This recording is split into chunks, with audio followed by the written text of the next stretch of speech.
Before you had a name, before you had a body, before the first breath filled your lungs, who were you?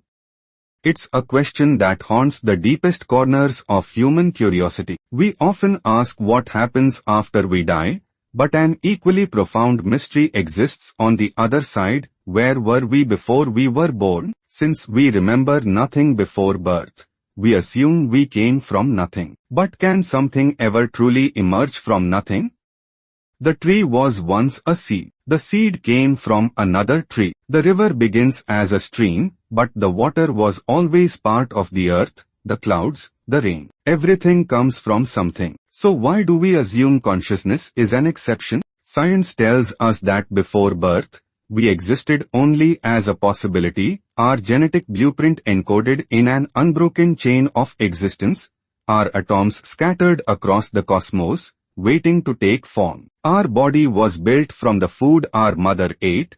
Our genes were passed down from ancestors who lived, breathed, and struggled long before us. But where was the awareness that would one day wake up in this body, looking out at the world through these eyes? Many ancient traditions refuse to believe we came from nothing. In Hinduism, the idea of the Atman, the eternal self, suggests that we were never truly born to begin with. The body is new, but the essence, the awareness that inhabits it, is timeless. The Bhagavad Gita says that just as we change clothes, the soul changes bodies. But we never question where we were before we put on this set of clothes. Buddhism offers a different perspective. What we call the self is like a wave in the ocean. Before the wave rises, the water is still there. When the wave crashes, the water doesn't disappear. It simply returns to what it always was. If that's true, then maybe before birth,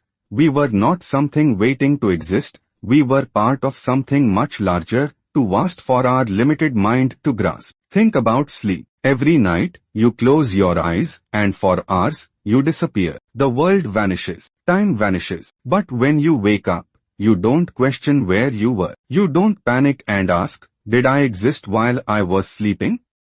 What if birth is just another kind of waking up?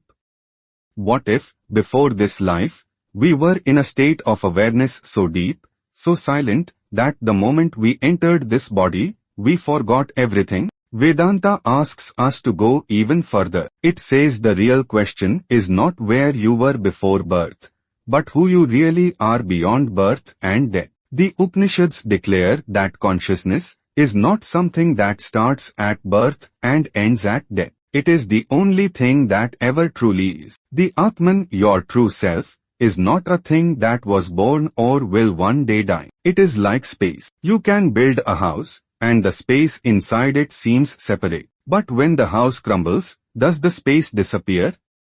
No, it was never separate to begin with. Perhaps, before birth, you were exactly what you are now, pure awareness, merely waiting to open its eyes to another dream.